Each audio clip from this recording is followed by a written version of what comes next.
Welcome to Local Matters, featuring the places, events, and people of our South Shore towns. At PAC TV, we're your neighbors who care about and understand your communities because we live here too. I'm Julie Thompson, and let's get started. The Duxbury Rural and Historical Society embraces the Christmas spirit with its 48th annual Christmas at King Caesar House festivities. Visit the King Caesar House on the weekend of December 14th and 15th from 12 to 5 p.m., when each room will be lavishly decorated in the theme of a classic holiday story. Children under 6 are free. Visit the Duxbury Rural and Historical Society website for more details. On December 31st, discover some of Duxbury's rich history and scenic beauty on a free and family-oriented treasure hunt at the Alden House Historic Site and nearby Duxborough Path. Explore nature, archaeology, and history on a 45-minute journey using a map and a series of clues to find a box of treasure. Sponsored with the South Shore Quest program, this event runs from 9 a.m. to 5 p.m. Quest books are available at the Alden House or by visiting the co-sponsor's website at www.southshorequest.org. December 22nd is the first full day of winter in New England, and trail guide Malcolm McGregor of Wildlands Trust invites you to join him for an invigorating 4 to 5 mile hike around the Naptown Forest and North Hill Wildlife Sanctuary. You'll experience a mix of forested areas and old cranberry bogs on this fun hike for ages 12 and up. Dogs are not allowed, but sturdy shoes or boots, warm clothing, and plenty of water are a must. You'll meet at 10 a.m. at the Duxbury Conservation Lands on the east side of Mayflower Street. To register, visit the Wildlands Trust website. If you don't want to stay up until midnight on New Year's Eve, how about celebrating Noon Year's Eve? The Duxbury Free Library will be ringing in the new year at the other 12 o'clock. Starting at 11 a.m. on Thursday, December 31st, enjoy party hats, confetti, crafts, games, etc. as you count down the last 10 seconds until noon, just like the ball drop at midnight. This is a family event and no registration is required. Call the library for more details. Kingston's annual Luminary Night is back on Saturday, December 21st from 5 to 8:30 p.m. with an incredible luminary display. Follow the glow along Main Street and Green Street, enjoying caroling and a tree lighting on the town green, warm cider, and a food truck at the Kingston Public Library, and an exhibit of historic Kingston Christmas images at the Adams Center. Residents along the way are encouraged to help light up the night by placing luminaries outside of their own homes. Visit the town website for more information about this family-friendly event and tradition. Charles Dickens was known for presenting his classic tale of A Christmas Carol every year, acting the role of every single character. Join actor J.T. Turner at the Adams Center on December 17th at 6:30 p.m. as he follows in Dickens' tradition. This is not a reading, but a theatrical production of this beloved holiday classic that brings Dickens' tale of drama, comedy, and redemption to life. To register, visit or call the Kingston Public Library. Animal rescuer Matt Gabriel's mission of providing funny, interactive, and educational animal presentations will be on full display at the Reed Center on December 27th at 11 a.m. This Animal World experience is for ages 4 and above. Visit the Kingston Recreation Department's website to register. The Pembroke Historical Society is commemorating the 246th anniversary of the Boston Tea Party in a unique way by hosting visitors at the Briggs Burial Ground and the gravesite of Ichabod Thomas. Ichabod was the Pembroke shipbuilder that built the Beaver, the ship from which the infamous tea was tossed into Boston Harbor. On December 16th from 3 to 4 p.m., join the Society graveside to hear the story of Thomas's life and the events that transpired at this famous historic event. Wear warm clothes and bring your favorite cup of tea to sip on as you immerse yourself in Pembroke's connection to our country's history. Visit the Pembroke Historical Society's website for more information. Pembroke Public Library's free Monday movie matinees continue with December 16th showing of The Goldfinch at 1 p.m. Based on the award-winning novel, this film tells the story of a 13-year-old boy whose life is forever changed by a sudden tragic death, and the hope and comfort he finds in the form of a painting of a small bird. Visit the library's website for more details. On December 28, 1772, Pembroke said enough is enough and signed the first formal declaration to separate from the British Crown. Join the Pembroke Historical Society at the First Church of Pembroke's Function Room on December 28th to celebrate. The event will begin with a reading of the Pembroke Resolves, followed by a short discussion and question and answer session. Afterwards, there will be a tour of the Center Cemetery to visit the grave sites of the brave Pembroke residents who signed this important document. The event is from 11 a.m. to 12:30 p.m. Visit the website to learn more. Bring your child aged 3 to 7 to the library for a fun snowman-themed story time with Miss Melissa. The tale of Sneezy, the snowman, will be followed by some silly freeze dancing and a snowman craft made using shaving cream, paint, and foam shapes. This free event takes place on December 18th from 4 to 5. Space is limited. Please sign up by visiting or calling the library at the number below. There is more than one rock to visit in Plymouth. For this one, you'll want to bring your skateboard. Check this out. What's up, guys? James and I have been skating Plymouth Skate Park, and it's been a lot of fun. There's a lot of obstacles to skate, and let's check it out.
Plymouth Skate Park was a lot of fun to skate. James and I had a good time.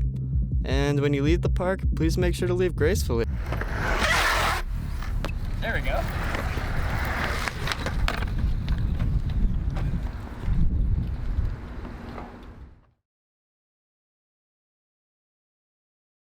Visit the Blake Planetarium on Friday, December 20th from 7 to 8 p.m. for its Season of Light, a night of stars and holiday spirit.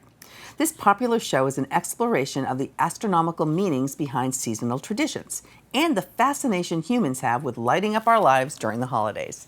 There will also be a brief showing of seasonal stargazing that highlights the most prominent and easy-to-find stars and constellations of the winter.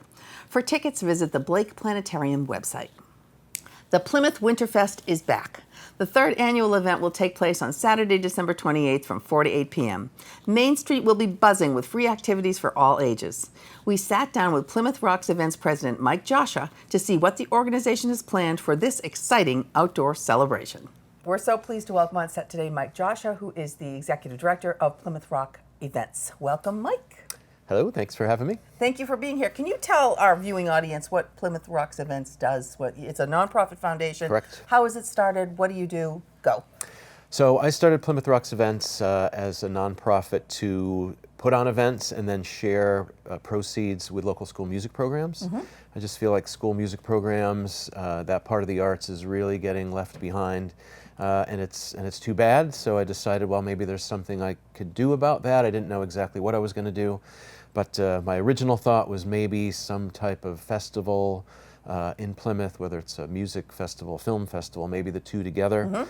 So I've just started to do, over the last 3 years, to do local events, Memorial Hall, the Spire Center, New World Tavern, places like that, to get us up and going. And so far, so good, and carrying on with the mission. That's good. Now, what is your background? Clearly, you have some music in your background. I'm a drummer, for one, but also I've been doing radio. I moved to Boston 1990, end of 92, to do radio and broadcasting. You have that voice. Oh, that's Yeah. good. Well, I can turn it on when I need to as Yeah. well, but that's usually just on the radio. And I'm currently on WATD in Marshfield 4 nights a week, Yep. doing a show called Americana Rama.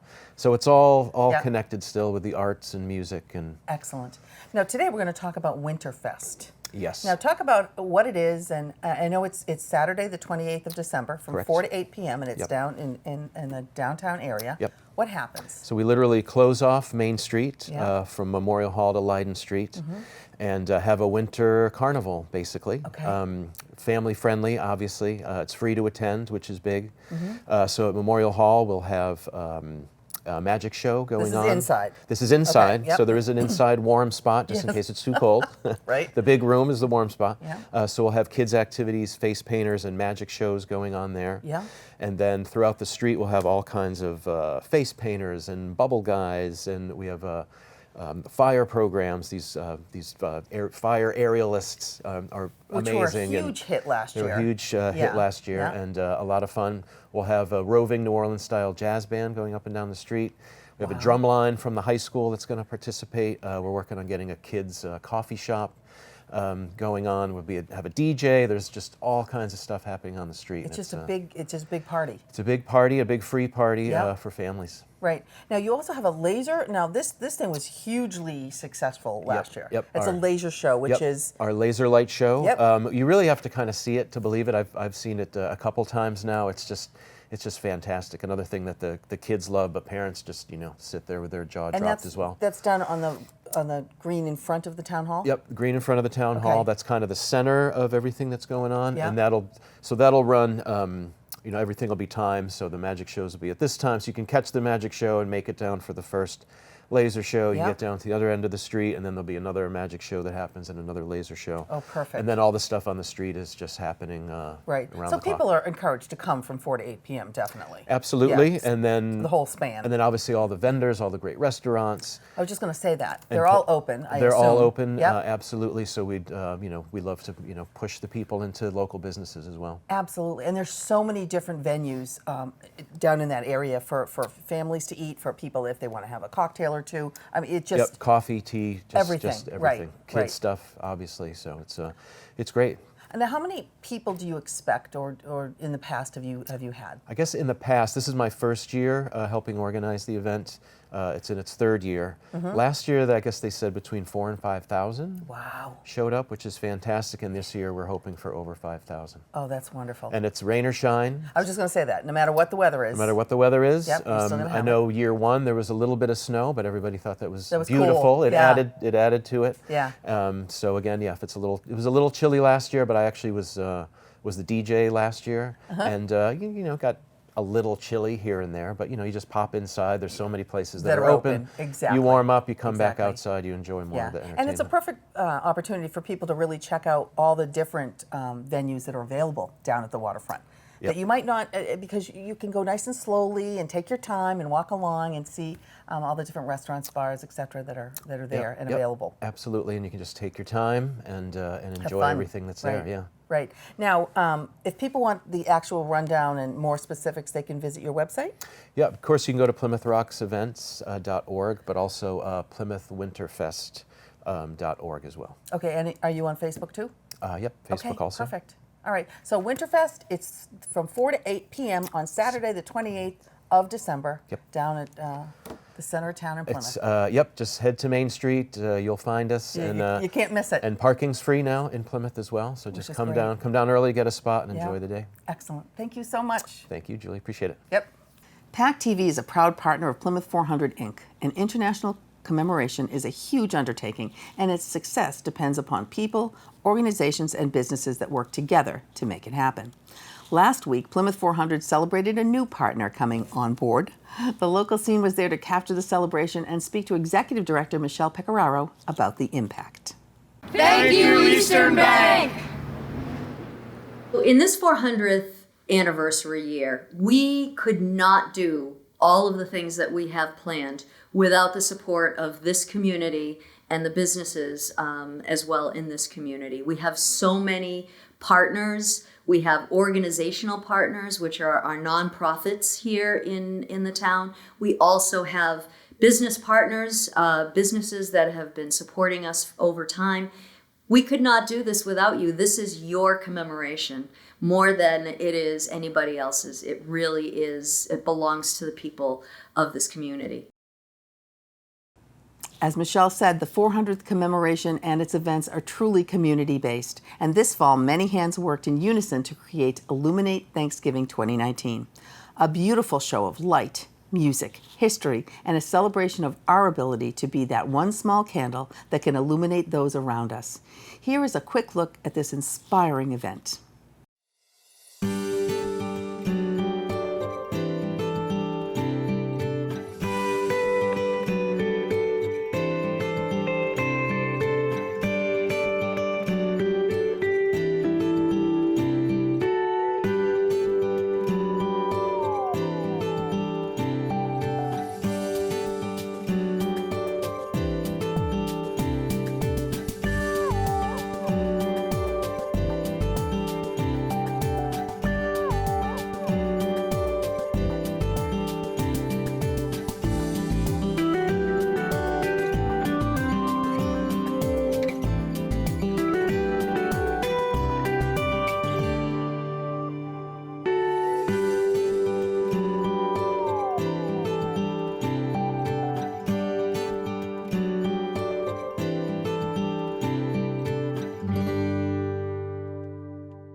A Christmas Carol comes to life at Plymouth Plantation. Visit with festive townfolk, learn the art of traditional wassailing, revel in Feswig's Tavern, and help Scrooge make amends with the Cratchits in the Plantation's 17th century English village. Note, the performance is both indoors and outdoors, and you'll walk or stand for the majority of this interactive performance, so dress appropriately. Upcoming show dates are on December 14th, 20th, and 21st at 3:30 p.m. Visit the Plymouth Plantation's Eventbrite page for tickets. The Mass Memories Roadshow of UMass Boston is an event-based public history project that digitizes family photos and memories shared by the people of Massachusetts. On November 9th, the Mass Memories Roadshow came to the Plymouth Public Library as a Plymouth 400 partner event. The local scene was there to talk to some of the organizers and the participants. My name is Jennifer Harris, and I am the proud library director of the Plymouth Public Library. Today was the day that we have been working on for over a year. Community has come together. We've talked to so many people and asked them to bring their pictures for the Mass Memories Roadshow. My name is Tom Begley. I am the Executive Liaison for Research and Special Projects at Plymouth Plantation, and I'm here today at the Plymouth Public Library for the Mass Memories Roadshow to share some pictures of Plymouth Plantation's history and its development over time in the town of Plymouth. Well, my ties to Plymouth occurred even before I was here on Earth, you know. I was born here at the Jordan Hospital on June 26, 1941. I've lived here ever since. I did go away to college, I went to BU for 4 years, and then I worked in Boston.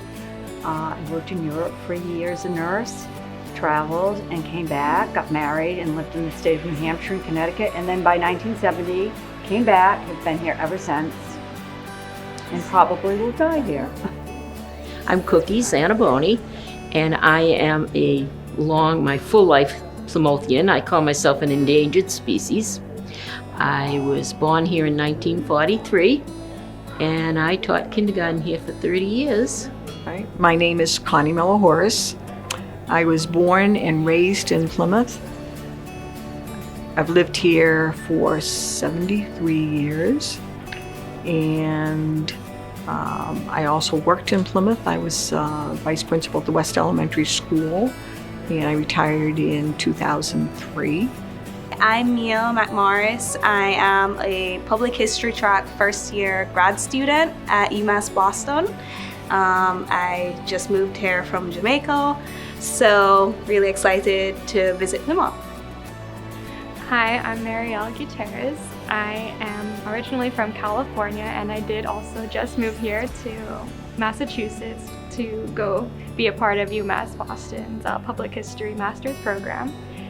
And why we decided to join in with this project is because we wanted to learn more about the community, practice public history skills, just getting to know people, hearing their stories. Yeah, we heard about the Mass Memories Roadshow in one of our classes, and we thought it was just a really awesome program, and it sounded exciting to be a part of collecting history. I really enjoy living in Plymouth because of its history and also because it's near the ocean. And I don't think I'd live anywhere else but here.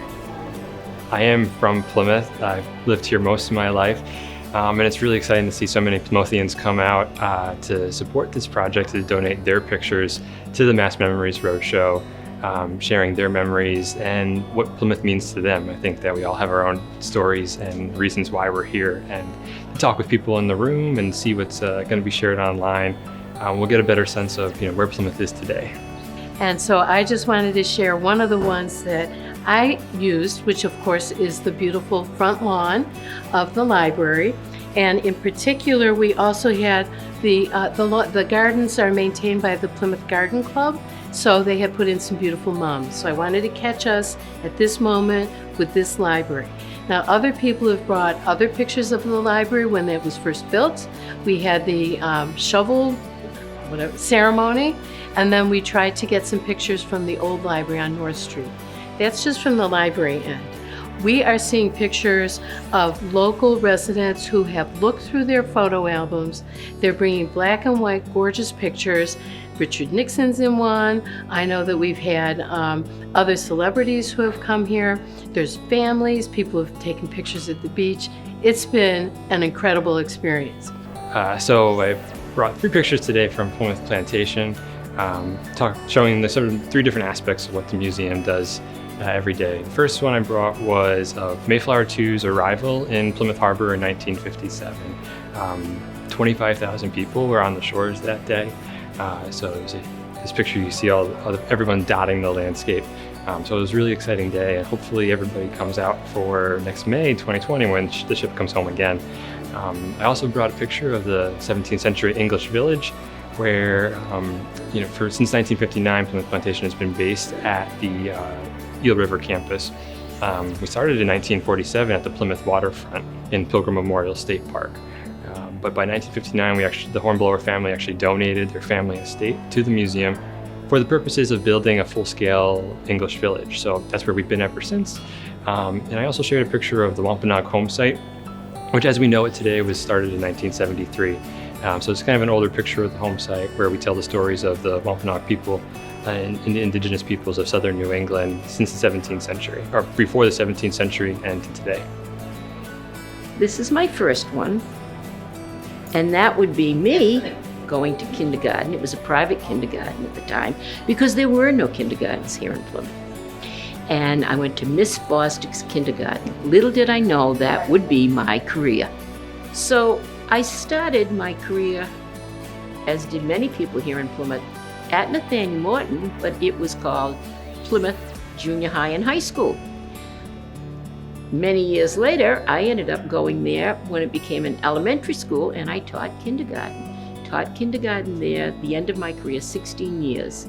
This first picture that I'm holding is a picture of the Nathaniel Morton in the background, but the children in the picture are one of my last batches.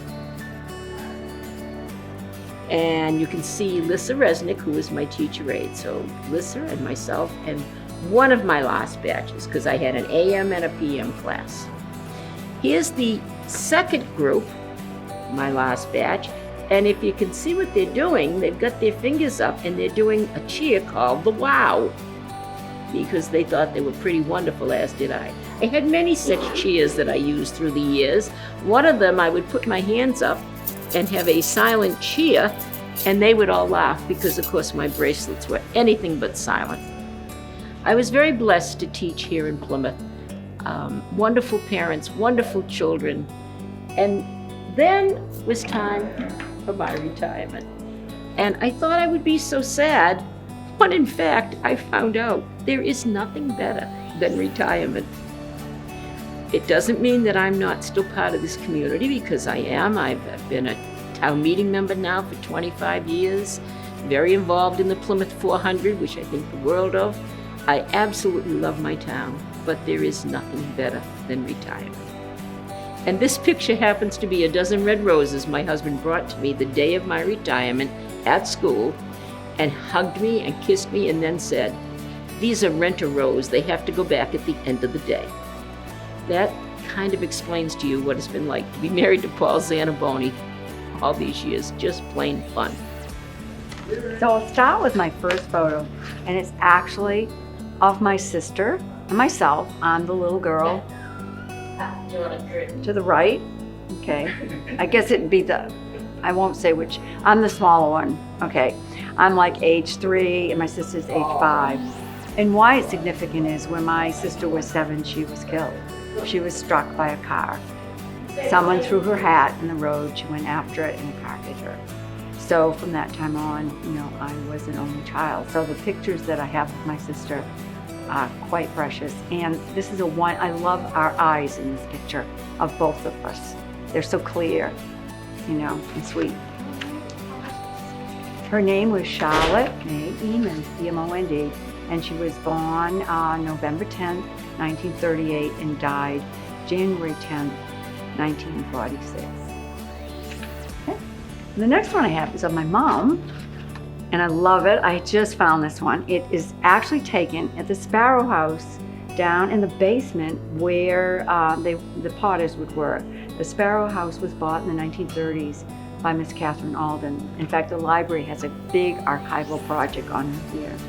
And she started the Plymouth Pottery Guild. Okay, and so my mother was actually Secretary Treasurer of the Plymouth Pottery Guild for like 35 years, and a friend of Miss Alden and a potter. Now I must admit, my mother did not make the most beautiful pot. That was not one of her greatest gifts. She was very creative and all, but I wouldn't say the potter. Some people just have a gift. But here she is throwing a pot, as they would say. And I love it because she's young, and she's probably in her early 30s.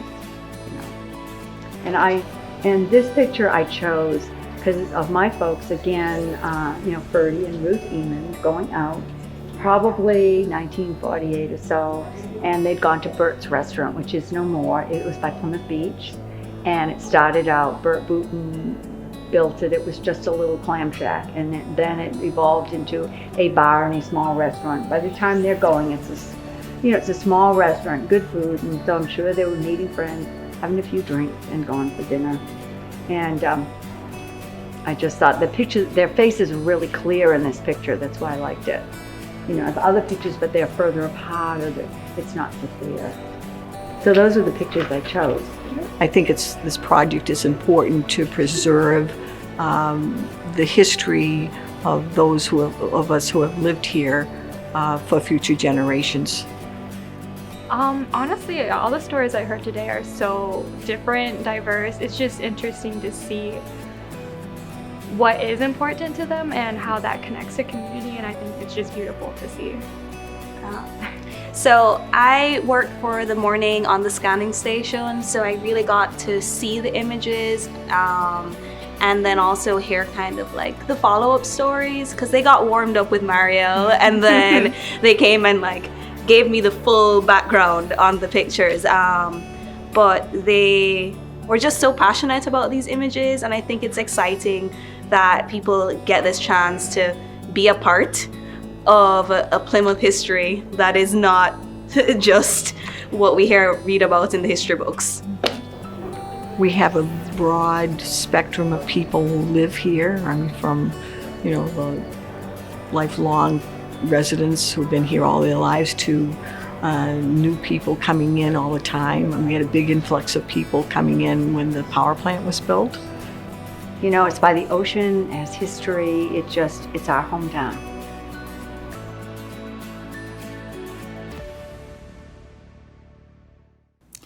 There are some big changes ahead for the towns of Duxbury and Pembroke. Watch now for the latest in this government update.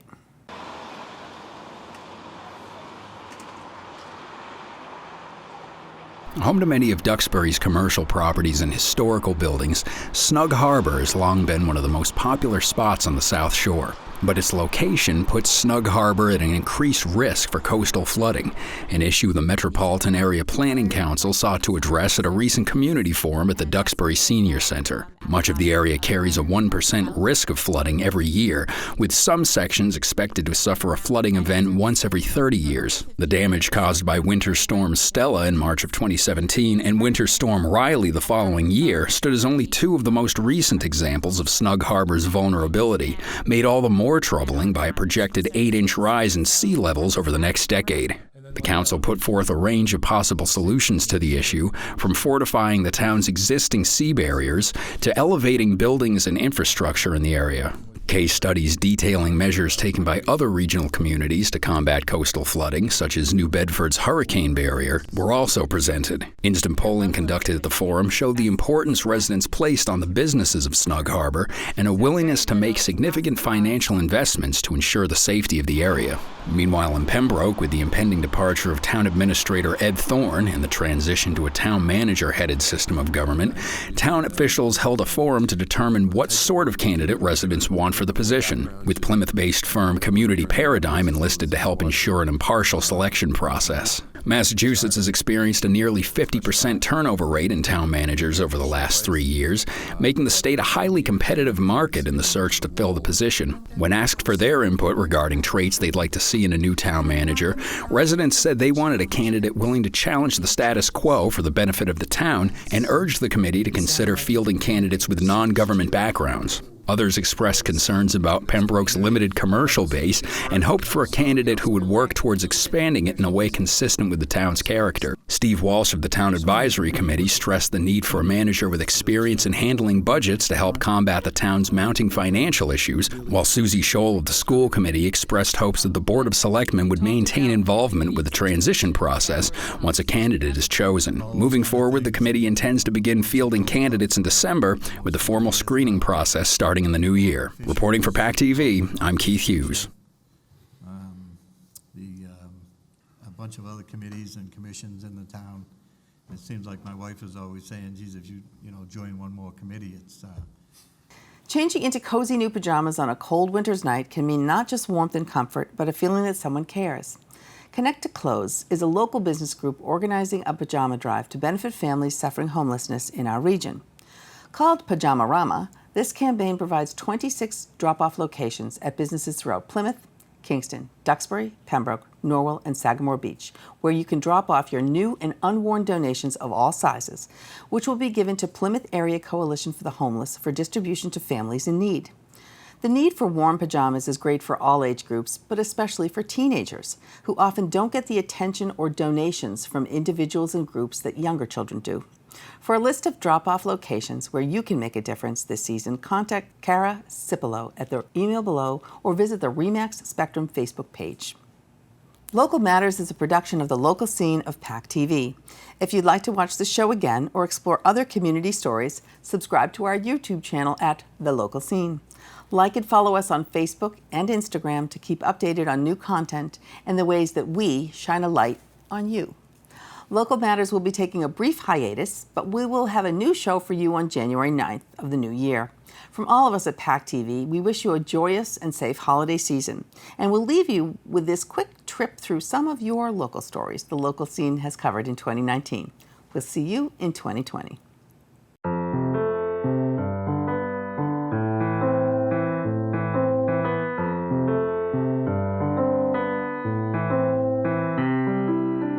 Changing with the times and being more of a community space and a space where we can be loud.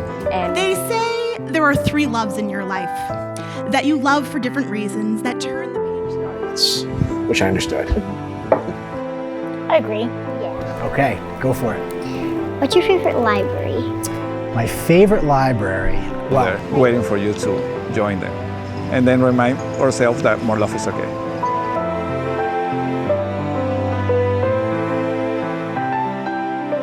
With without the harbor master's cooperation, it doesn't happen. My mission in duty.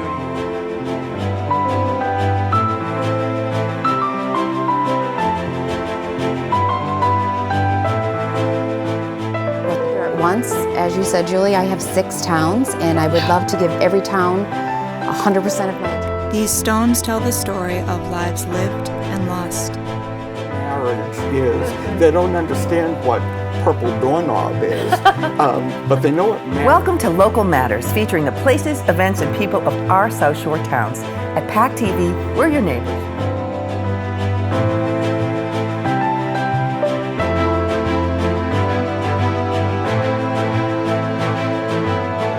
Since 2013, came up here because my wife had a chance to move back home closer to her family, who lives on the South Shore.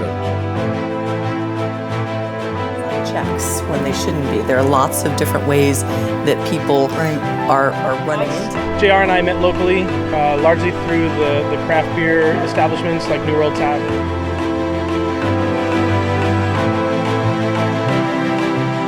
Coppers, golds, and rusted tones. Mother Nature's way of letting go. They fall and gather one by one. Autumn is here, summer has gone. Pembroke knows how to celebrate the holiday season. Join the residents of Pembroke on December 1st from 3 to 6 at the Town Green as they celebrate.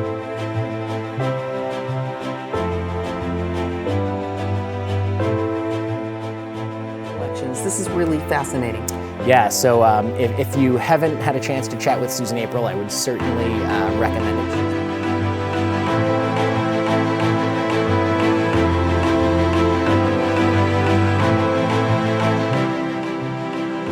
But in order to hear their poetry and lyrics, it's almost like a way for them to be free themselves. It was also like therapeutic for everyone involved. It was amazing.